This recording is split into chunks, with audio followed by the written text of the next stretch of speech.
আমার প্রিয় ছাত্রছাত্রীরা, আশা করি তোমরা সবাই ভালো আছো। তো ওয়েলকাম টু মাই চ্যানেল। আমি সোমনাথদার কোচিং সেন্টার থেকে তোমাদের সবাইকে স্বাগত। আমার প্রিয় ছাত্রছাত্রী ও বন্ধুরা, আজ আমি রবীন্দ্র মুক্ত বিদ্যালয়ে মাধ্যমিক 2020 ভৌতবিজ্ঞানের প্রশ্নের মান 2 নিয়ে আলোচনা করব। অর্থাৎ এই প্রশ্নগুলো তোমাদের কাছে খুবই গুরুত্বপূর্ণ প্রশ্ন, অর্থাৎ এটা তোমাদের পার্ট 1। এইভাবে কিন্তু আমি তোমাদের পার্ট 1, পার্ট 2, 3 করে প্রশ্ন এবং তার উত্তরগুলো আমি দিচ্ছি।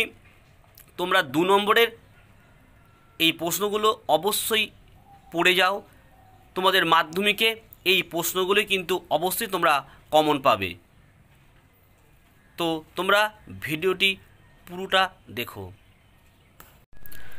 1 নম্বর প্রশ্ন দেখে নাও, চার্লসের সূত্রটি বিবৃত করো। দেখো, চাপ স্থির রেখে কোনো গ্যাসের আয়তন 1 ডিগ্রি উষ্ণতা হ্রাস বা বৃদ্ধির জন্য 0 ডিগ্রি উষ্ণতায় যে আয়তন ছিল তার 1/273 অংশ হ্রাস বা বৃদ্ধি ঘটে। অর্থাৎ চার্লসের সূত্রটা খুবই গুরুত্বপূর্ণ প্রশ্ন, এবছর কিন্তু এটা আসতেই পারে। 2 নম্বর প্রশ্ন দেখে নাও, হাইড্রোজেনের 2টি আইসোটোপের নাম লেখো। 1 নম্বর দেখে নাও প্রোটিয়াম, 2 নম্বর হচ্ছে ডয়টেরিয়াম। 3 নম্বর দেখে নাও বাষ্পায়ন ও স্ফুটনের মধ্যে পার্থক্য লেখো। তাহলে বাষ্পায়ন স্ফুটন, দেখো বাষ্পায়ন কি হয়, ধীরে ধীরে হয়, স্ফুটন দ্রুত হয়। 2 নম্বর দেখে নাও বাষ্পায়ন যে কোনো উষ্ণতায় হয়, স্ফুটন নির্দিষ্ট উষ্ণতায় হয়। অর্থাৎ বাষ্পায়ন ধীরে ধীরে হয়, মানে আস্তে আস্তে বাষ্প হয়, আর স্ফুটন কিন্তু দ্রুত হয়। কারণ তোমরা দেখবে যদি কোনো আমরা জল গরম বসাই তো দেখবে সঙ্গে সঙ্গে কিন্তু স্ফুটন হয় না, একটা নির্দিষ্ট তাপমাত্রায় পৌঁছলে কিন্তু জল ফুটতে শুরু করে। তাই সেকেন্ড পয়েন্টটা দেখো ছিল স্ফুটন নির্দিষ্ট উষ্ণতায় হয়, আর বাষ্পায়ন যে কোনো উষ্ণতায় কিন্তু হতে পারে। 4 নম্বরের প্রশ্ন দেখো, বরফের গলনের লিনতাপ বলতে কি বোঝায়? এর সাথে আরেকটি প্রশ্ন আছে, লিনতাপের একক কী? দেখো, 1 গ্রাম বরফ 0 ডিগ্রি উষ্ণতায় গলে তরলে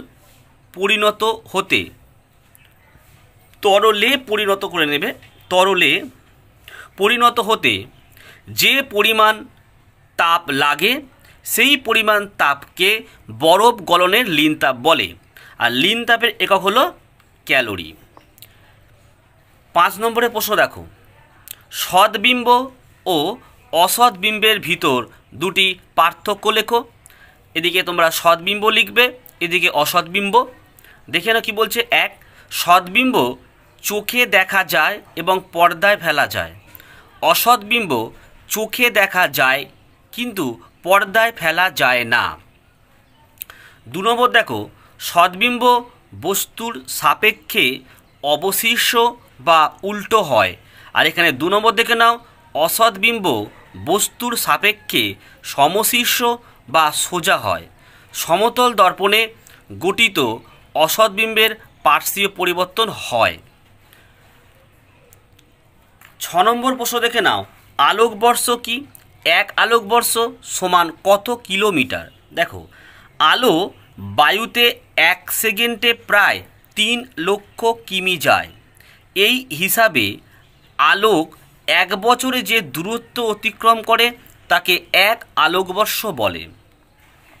7 নম্বর প্রশ্ন দেখো, সুর ও স্বরের পার্থক্য লেখো।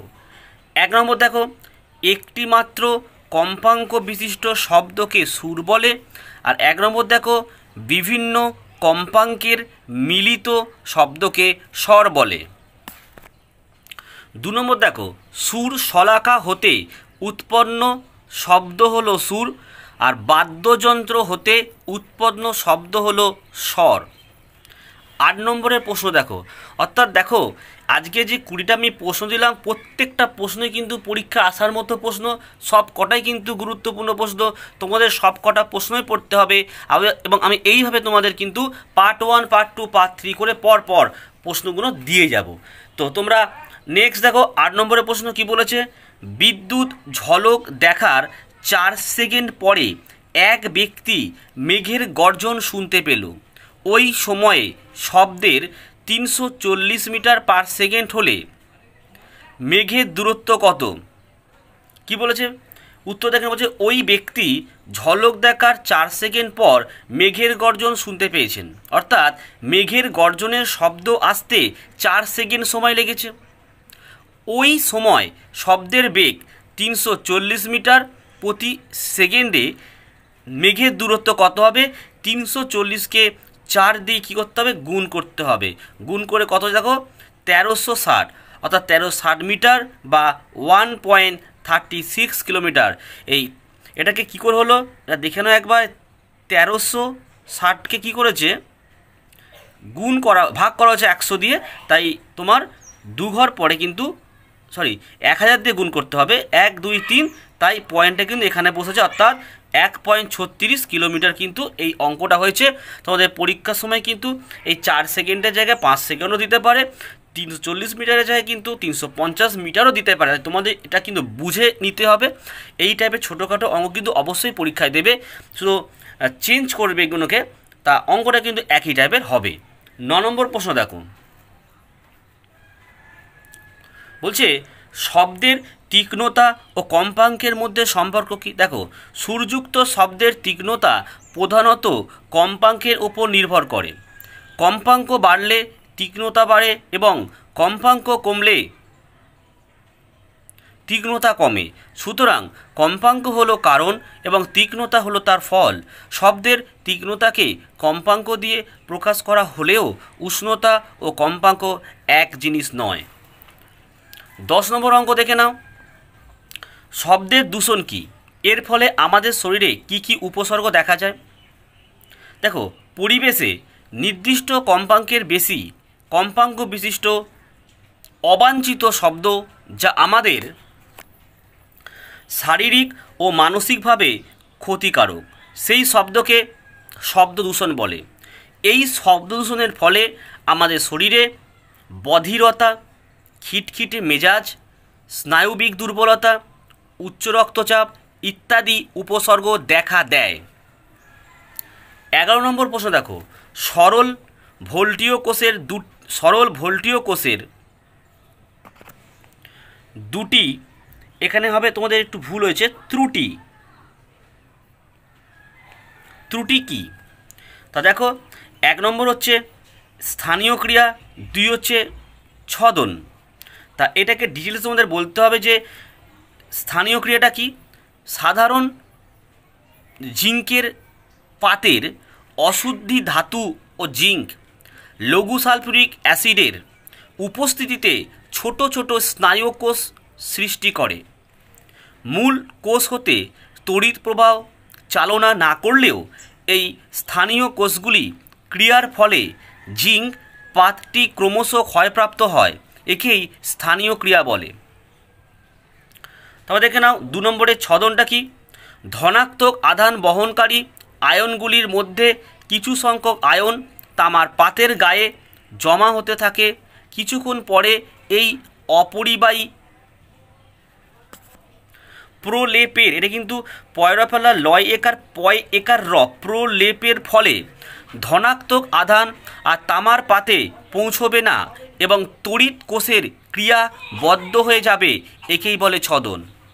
12 নম্বর প্রশ্ন দেখো কি বলছে। বোর্ড অফ ট্রেড অর্থাৎ বিওটি একক কাকে বলে? এটা কিন্তু খুবই গুরুত্বপূর্ণ প্রশ্ন, পরীক্ষা আসতেই পারে, ভালো করে উত্তরটা দেখো। প্রতিটি বাড়িতে বিদ্যুৎ সংযোগ করার সময় একটি মিটার বসিয়ে দেয়। এই মিটারের পাঠ থেকে ওই বাড়ির তড়িৎ শক্তির খরচের হিসাব পাওয়া যায়। এই পরিমাপকে বোর্ড অফ ট্রেড বা বিওটি একক বলা হয়। 1 বিওটি একক হলো 1000 ওয়াট ঘন্টা বা 1 কিলোওয়াট ঘন্টা বা কিলোওয়াট ঘন্টা কিলো ওয়াট আওয়ার, আচ্ছা একক। আচ্ছা 13 নম্বর প্রশ্ন দেখো, বলছে নিউটনের প্রথম সূত্রটি বিবৃত করো। বলছে বাইরে থেকে বল প্রয়োগ না করলে স্থির বস্তু চিরকাল স্থির অবস্থায় থাকবে এবং সচল বস্তু চিরকাল সমবেগে চলতে থাকবে। নেক্সট দেখে নাও তোমরা 14 নম্বরের প্রশ্ন কি বলছে, চলন্ত বাস থেকে নামলে সামনের দিকে একটু দৌড়ে যেতে হয় কেন? দেখো বাসটি চলন্ত অবস্থায় থাকার সময় বাসের যাত্রীরাও গতিশীল থাকে। চলন্ত বাস থেকে নামার সময় ওই গতিকে বাধা দেবার জন্য সামনের দিকে একটু দৌড়ে যেতে হয়, তা না করলে গতিজাড্যের জন্য মাটিতে পড়ে যাবে। আচ্ছা নেক্সট দেখো তোমাদের 15 নম্বর প্রশ্ন, দূরত্ব সরণের পার্থক্য লেখো। দেখো বলছে কোনো চলমান বস্তু দিক নির্বিশেষে যতটা পথ অতিক্রম করে সেই দৈর্ঘ্য অতিক্রান্ত পথকে বলে দূরত্ব। আর কোনো চলমান বস্তুর একটি নির্দিষ্ট দিকে প্রথম ও শেষ অবস্থানের মধ্যে যে সরল রৈখিক দূরত্ব তাকে বলে সরণ। দূরত্ব একটি স্কেলার রাশি কিন্তু সরণ একটি ভেক্টর রাশি। নেক্সট 16 নম্বর দেখে নাও, বলছে আলোকের প্রতিসরণ কাকে বলে? দেখো আলোক রশ্মি যখন একটি স্বচ্ছ লঘুতর মাধ্যম থেকে ঘনতর মাধ্যমে বা ঘনতর মাধ্যম থেকে লঘুতর মাধ্যমে পড়ে তখন আলোক রশ্মির সাধারণ গতিপথের চ্যুতি ঘটে এবং রশ্মিটি মধ্যমদ্বয়ের বিভেদ তলে অভিলম্ব থেকে দূরে সরে যায় অথবা অভিলম্বের কাছে চলে আসে। এই ঘটনাকে আলোকের প্রতিসরণ বলে। নেক্সট দেখো তোমাদের 17 নম্বরের প্রশ্ন, সিনেমার পর্দা সাদা ও অমসৃণ রাখা হয় কেন? দেখো সাদা রং অন্য কোনো রঙকে শোষণ করতে পারে না, ফলে অন্য রঙগুলি সবটুকুই প্রতিফলিত হয়ে দর্শকের চোখে পড়ে, তাই সিনেমার পর্দা সাদা হয়। অমসৃণ তলে আলোকের বিক্ষিপ্ত প্রতিফলন ঘটে, ফলে প্রতিফলিত আলোকরশ্মি হল ঘরের যে কোনো জায়গা থেকে দেখা যায়, ঠিক আছে? তাই সিনেমার পর্দা অমসৃণ হয়, এটা তাই হবে। 18 নম্বর প্রশ্ন দেখো, বলছে সমতল দর্পণে আলোকের প্রতিফলনের ছবি এঁকে আপাতিত রশ্মি ও প্রতিফলিত রশ্মি চিহ্নিত করো। তা তোমরা ছবিটাকে ভালো করে দেখো। দেখো লিখেছি আমি এখানে ও বিন্দু, তা এটা হচ্ছে তোমাদের ও বিন্দু, এটা হচ্ছে দেখো বলছি যে ও আর পি আপাতিত রশ্মি আর ও কিউ হচ্ছে প্রতিফলিত রশ্মি। তাহলে তোমরা ভালো করে বোঝো, এটা হচ্ছে আমাদের অভিলম্ব, ও এন হচ্ছে অভিলম্ব, অর্থাৎ এই যে এম আর এন, এটা এন আছে, এম আর এন, সরি এটা এম, এটা এম ওয়ান, হ্যাঁ এম আর এম ওয়ান, তা এটা নিচে আছে, এর উপর লম্ব দেখে নাও, ও আর এন হচ্ছে এর উপর লম্ব দাঁড়িয়ে আছে। এখান থেকে এখন সূর্যের রশ্মিটা দেখো এখান থেকে পড়ছে, এখানটা পড়বে, পড়ে কিন্তু সূর্য রশ্মি কী হবে, এইভাবে আপাতিত হয়ে এদিক দিয়ে চলে যাচ্ছে। প্রথমে অ্যারোচিহ্ন দেখো এদিকে আছে, তারপরে সূর্যের রশ্মি যখন এখানে পড়বে তখন এইটা দেখো এইভাবে চলে যাচ্ছে, অ্যারোচিহ্নটা এইভাবে দেওয়া হয়েছে। তোমাদের এই ছবিটিকে এইভাবে আঁকতে হবে, অর্থাৎ এটা কিন্তু 2 নম্বর থাকবে এবং প্রায় পরীক্ষা কিন্তু এরকম দেয়। এবার তোমরা 19 নম্বরের প্রশ্ন দেখো, উত্তল লেন্স কাকে বলে? যে লেন্সের 2 প্রান্ত সরু কিন্তু মাঝখানে মোটা সেই লেন্সকে উত্তল লেন্স বলে। লেন্সগুলি অনেকগুলি প্রিজমের সমষ্টি এবং প্রিজমের ভূমি লেন্সের কেন্দ্রের দিকে অভিমুখী, তাই রশ্মিগুলি প্রিজমের দ্বারা বিচ্যুত হয়ে একটি বিন্দুতে মিলিত হয় বলে একে অভিসারী লেন্সও বলা হয়। 20 নম্বরেরটা দেখো খুবই ভালো প্রশ্ন, পরীক্ষা আসতেই পারে প্রশ্নটি। ওহমের সূত্রটি লেখো। দেখো উষ্ণতা ও অন্যান্য ভৌত অবস্থা যদি অপরিবর্তিত থাকে তবে কোনো পরিবাহীর মধ্য দিয়ে তড়িৎ